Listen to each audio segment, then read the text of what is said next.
Hello दोस्तों, नमस्कार। कैसे हैं आप सब? आई होप कि आप सब अच्छे होंगे और खूब बढ़िया से मन लगाकर पढ़ाई कर रहे होंगे। तो चलिए आज के सेशन को चालू करते हैं। आज के सेशन का पहला ही प्रश्न देखते हैं। वन लाइनर की तरीके होगा, आप लोग इसको नोट कर लीजिएगा। तो प्रश्न है फिर उत्तर हैं। जैसे जैसे प्रश्न आप लोगों के कंपटीशन में पूछे जाते हैं, बिल्कुल आई होप कि वैसे ही प्रश्न हमने लिया है, यानी हूबहू प्रश्न आप लोगों को देखने को मिल रहे हैं। तो यहाँ से आप लोगों के बहुत सारे प्रश्न बनेंगे। तो चलिए आज के सेशन को चालू करते हैं। टाइम ना वेस्ट करते हुए ज़्यादा से ज़्यादा हम कम टाइम में ज़्यादा से ज़्यादा प्रश्न आप लोगों को देने की कोशिश करते हैं कि जितना ही आप लोगों का तैयार हो जाए उतना ही अच्छा होता है। तो कल मैंने करीब 70 प्रश्न के समथिंग आप लोगों को पूरा प्रैक्टिस दिया था। 50-60 से करीब 70 प्रश्न ही थे, पूरे 70 प्रश्न थे, उससे ज़्यादा ही थे, कम नहीं थे। तो एक वीडियो में 15 मिनट की वीडियो में आप लोगों को 70 प्रश्न देखने को मिल रहे हैं। इससे बड़ी बात और कोई नहीं हो सकती है। तो एक क्लास से आप लोगों के काफ़ी प्रश्न तैयार हो जाते हैं। तो चलिए आज के सेशन को चालू करते हैं। किस कवि ने दादा भाई नौरोजी को विलायत में काला कहे जाने पर अपनी कविता में क्षोभपूर्ण प्रतिक्रिया व्यक्त की है? किस कवि के बारे में कह रहा है? तो किस कवि ने दादा भाई नौरोजी को विलायत में काला कहे जाने पर अपनी कविता में क्षोभपूर्ण प्रतिक्रिया व्यक्त किया है? तो किस कवि ने व्यक्त किया है? तो किस कवि होंगे, कौन से कवि होंगे? बद्रीनारायण प्रेमघन, बद्रीनारायण चौधरी प्रेमघन, जिसे इनका उपनाम क्या है? प्रेमघन है। क्या होगा? प्रेमघन होगा। अगला प्रश्न देखते हैं।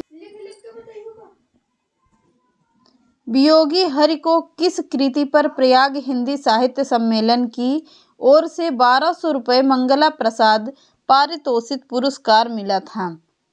किस कवि के बारे में कह रहा है, यानी किस कवि को मिल रहा है? तो वीर सतसई के लिए।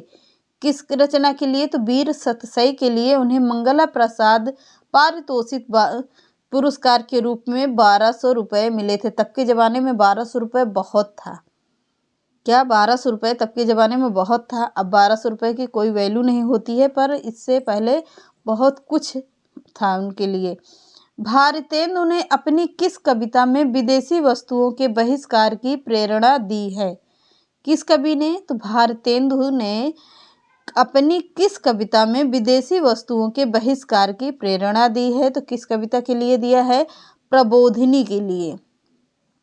प्रबोधिनी के लिए दिया है। अगला प्रश्न है, जयति राज राजेश्वरी जय जय परमेश पंक्ति किसकी है?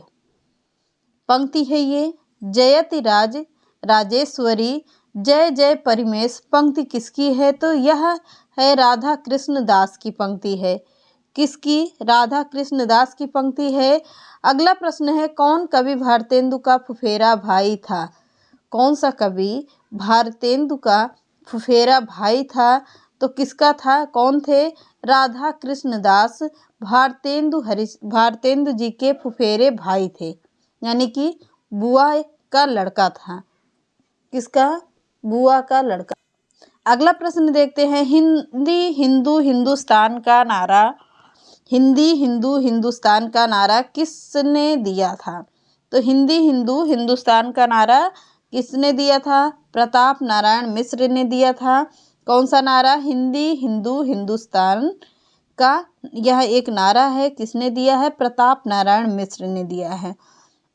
अगला प्रश्न देखते हैं। बद्री नारायण चौधरी प्रेमघन ने उर्दू में गजल आदि की रचना किस उपनाम से किया था?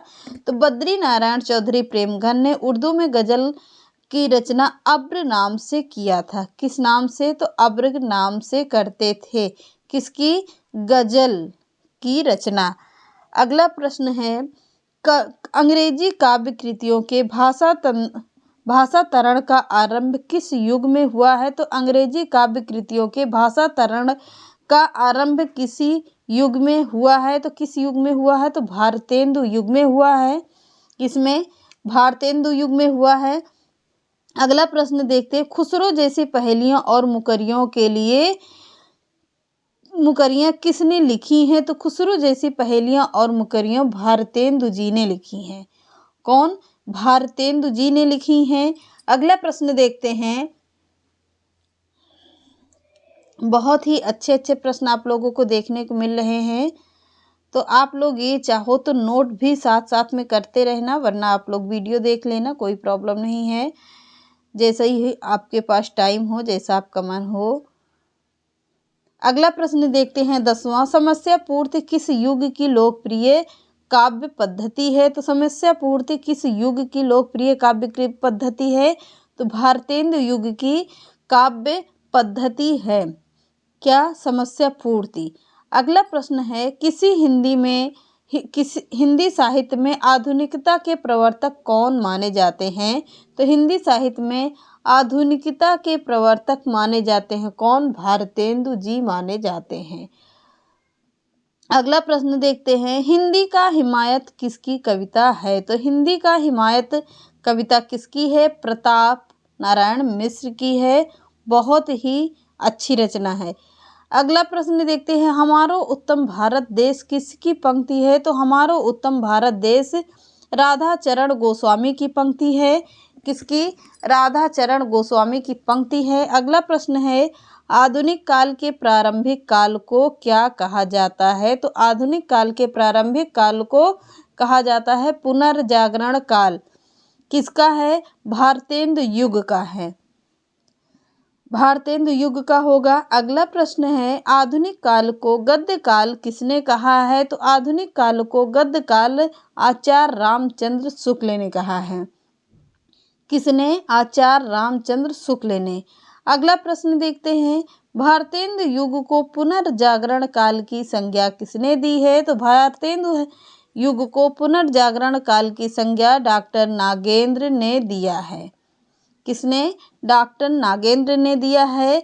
अगले प्रश्न पर बढ़ते हैं, भारतेंदु युग के प्रमुख अलंकारवादी कवि कौन हैं? तो भारतेंदु युग के प्रमुख अलंकारवादी कवि हैं लच्छीराम ब्रह्मा भट्ट। कौन होंगे? लच्छीराम ब्रह्मा भट्ट क्या है? कौन सा? भारतेंदु युग के प्रमुख अलंकारवादी। अगला प्रश्न देखते हैं, नवरात्र के पद शीर्षक कविता किसकी है? बहुत ही अच्छी रचना है ये। नवरात्र के पद शीर्षक कविता किसकी है? यह है प्रताप नारायण मिश्र की रचना है। कौन सा? नवरात्र के पद शीर्षक कविता है। अगला है, सूर्य स्रोत नामक भक्तिपरक कविता किसकी है? तो सूर्य स्रोत नामक भक्तिपरक कविता है बद्री नारायण चौधरी प्रेमघन की। प्रेमघन क्या है? इनका उपनाम है। किसका? बद्री नारायण चौधरी प्रेमघन का। अगला है, भारतेंदु युग के विद्या गुरु कौन थे? तो भारतेंदु युग के विद्या गुरु थे राजा शिव प्रसाद सितारे हिंद।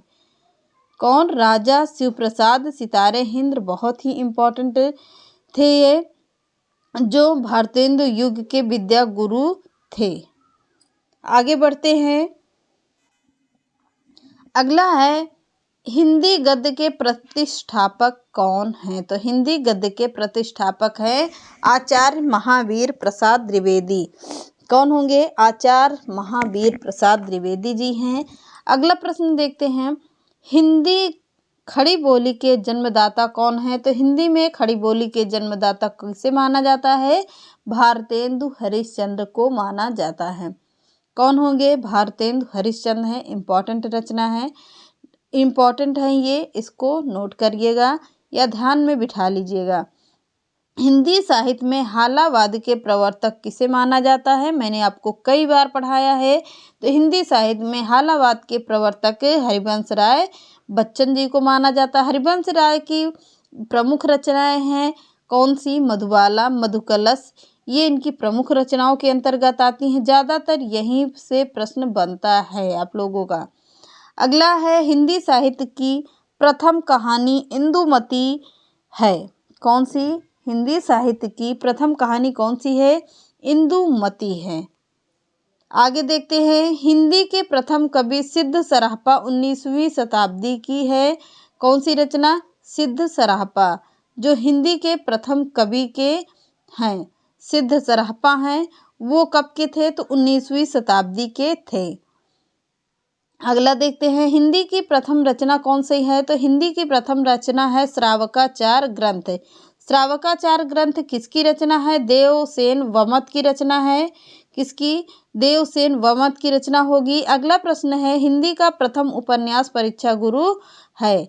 तो हिंदी का प्रथम उपन्यास कौन सा है? परीक्षा गुरु है। परीक्षा गुरु है किसकी? तो वह है श्रीनिवास दास वमत की। किसकी? श्रीनिवास दास वमत की है।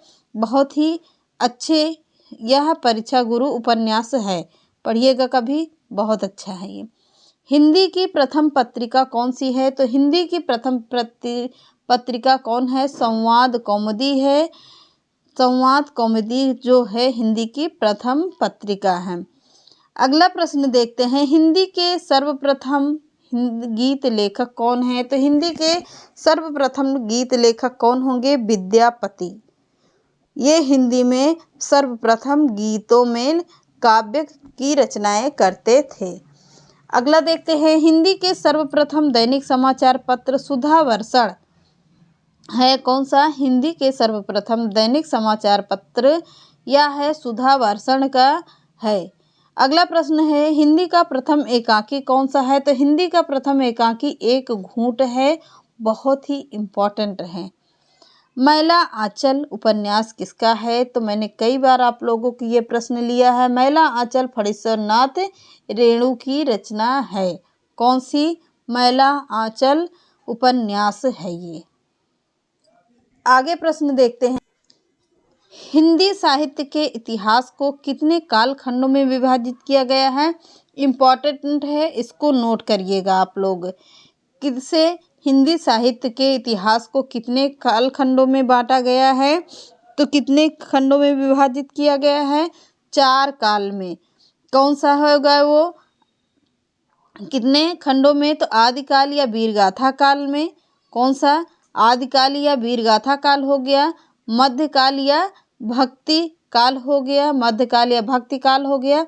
अगला होगा भक्ति, यहाँ पर आधा काल रहेगा, यहाँ पर पूरा है, मिस्टेक हुआ, इसको सही कर लीजिएगा। उत्तर मध्यकाल या रीतिकाल को या आधुनिक काल को। कितने काल हो गए? तो 4 काल हो गए। कौन सा? आदिकाल या वीरगाथा काल हो गया, मध्यकाल या भक्ति काल हो गया, या हो गया उत्तर काल या रीतिकाल हो गया, या हो गया आधुनिक काल। तो कितने हो गए? 1 हुआ, 2 हुआ, 3 और 4, चारों काल हो गए। याद कर लीजिएगा, स्क्रीनशॉट लीजिएगा। आगे बढ़ते हैं, भारत में सर्वाधिक लोगों द्वारा कौन सी भाषा बोली जाती है? तो भारत में सर्वाधिक लोगों द्वारा हिंदी बोली जाती है। हिंदी किसकी भाषा है? किसके अंतर्गत आती है? तो देवनागरी लिपि के अंदर आती है। क्या? हिंदी। अगला देखिएगा, संविधान के किस अनुच्छेद के अनुसार हिंदी भारत की राजभाषा है? तो संविधान किस अनुच्छेद के अनुसार होगा? तो 343(1) के तहत आती है। हिंदी संविधान में हिंदी की राजभाषा को घोषित किया गया है। अगला देखते हैं, हिंदी दिवस किस तिथि को मनाया जाता है? तो हिंदी दिवस 14 सितंबर को मनाया जाता है। कौन सा? हिंदी दिवस। अगला है, मैथिली किस राज्य की भाषा है? तो मैथिली बिहार की राजभाषा है। कौन सी? मैथिली बिहार की राज्य भाषा है। अगला प्रश्न देखते हैं, भारत के प्रथम राष्ट्र कवि कौन है? तो भारत के प्रथम राष्ट्र कवि हैं मैथिली शरण गुप्त। कौन होंगे? मैथिली शरण गुप्त की हैं, जो भारत के प्रथम राष्ट्र कवि के अंतर्गत आते हैं। अगला देखते हैं, अगला प्रश्न है, आधुनिक युग की मीरा किसे कहा जाता है? तो आधुनिक युग की मीरा महादेवी वर्मा को कहा जाता है। मैंने आप लोगों को कई बार ये प्रश्न पढ़ाया भी हुआ है। अगला प्रश्न देखते हैं, हिंदी विषय पर प्रथम ज्ञानपीठ पुरस्कार पाने वाले कौन से हैं? तो कौन से होंगे? हिंदी विषय में प्रथम ज्ञानपीठ पुरस्कार कौन पाए थे? सुमित्रा नंदन पंत पाए थे। किसके लिए? चिदंबरा के लिए पाए थे। कौन सी पुस्तक है जिसके लिए मिला था इन्हें? तो चिदंबरा के लिए इन्हें ज्ञानपीठ पुरस्कार मिला था। महादेवी वर्मा को यामा के लिए मिला था। और रामधारी सिंह दिनकर को किसके लिए मिला था? उर्वशी के लिए मिला था। कब मिला था? 1965 ईस्वी में मिला था। अब हो गया, आगे देखते हैं, सब चीज़ नोट कर लिया करिए।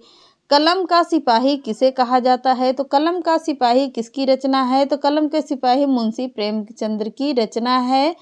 परीक्षा गुरु मुंशी प्रेमचंद्र की रचना है। अगला है, साहित्यकार अज्ञेय जी का पूरा नाम क्या है? तो बहुत ही इम्पोर्टेंट है, पूछिएगा, इनका नाम किसी को नहीं पता होता जल्दी कि इनका नाम क्या है अज्ञेय जी का। तो अज्ञेय से ही प्रश्न पूछा जाता है, पर इनका पूरा नाम जल्दी नहीं मिलता। सच्चिदानंद हीरानंद वात्स्यायन अज्ञेय, इस किसका है? अज्ञेय जी का पूरा नाम है सच्चिदानंद हीरानंद वात्स्यायन अज्ञेय, पूरा नाम है इनका। तो चलिए, आज रहे ये, आप लोगों को 30 उधर हो गए थे, अब 20 इधर हो गए, करीब हो गए 50-60 प्रश्न यहाँ भी आप लोगों को देखने को मिल गया। तो सब चीज़ आप लोग बढ़िया से नोट्स बनाकर नोट कर लीजिएगा। मिलते हैं नेक्स्ट वीडियो में। चैनल पसंद आए तो लाइक, सब्सक्राइब एंड शेयर कर दीजिएगा। नमस्कार।